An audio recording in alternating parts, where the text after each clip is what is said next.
تبارك الذي بيده الملك وهو على كل شيء قدير الذي خلق الموت والحياة ليبلوكم أيكم أحسن عملا وهو العزيز الغفور الذي خلق 7 سماوات طباقا ما ترى في خلق الرحمن من تفاوت فرجع البصر هل ترى من فطور ثم رجع البصر كرتين ينقلب إليك البصر خاسئا وهو حسير ولقد زينا السماء الدنيا بمصابيح وجعلناها رجوما للشياطين وأعتدنا لهم عذاب السعير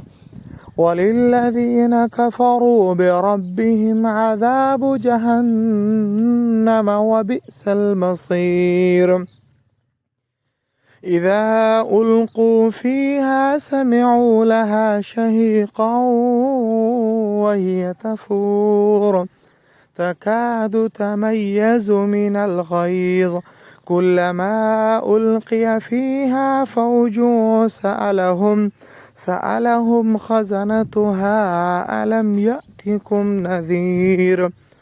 قالوا بلى قد جاءنا نذير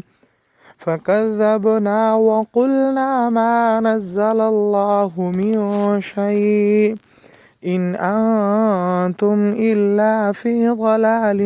كبير وقالوا لو كنا نسمع أو نعقل ما كنا في أصحاب السعير فاعترفوا بذنبهم فسحقا لأصحاب السعير إن الذين يخشون ربهم بالغيب لهم مغفرة وأجر كبير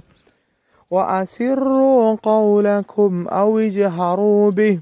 إنه عليم بذات الصدور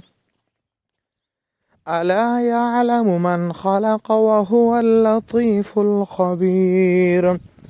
هو الذي جعل لكم الأرض ذلولا فامشوا في مناكبها وكلوا من رزقه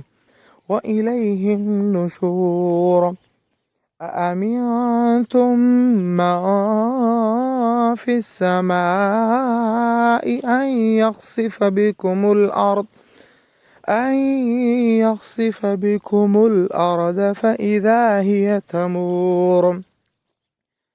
أم أمنتم من في السماء أن يرسل عليكم حاصبا فستعلمون كيف نذير ولقد كذب الذين من قبلهم فكيف كان نكير أولم يروا إلى الطير فوقهم صافات ويقبض ما يمسكهن إلا الرحمن إنه بكل شيء بصير أمن هذا الذي هو جند لكم ينصركم من دون الرحمن إن الكافرون إلا في غرور أمن هذا الذي يرزقكم إن أمسك رزقه بل لجوا في عتو ونفور أفمن يمشي مكبا على وجهه أهدى أمن يمشي سويا على صراط مستقيم قل هو الذي أنشأكم وجعل لكم السمع والأبصار والأفئدة قليلا ما تشكرون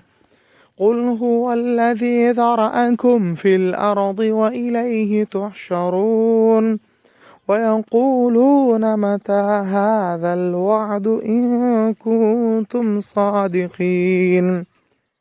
قل إنما العلم عند الله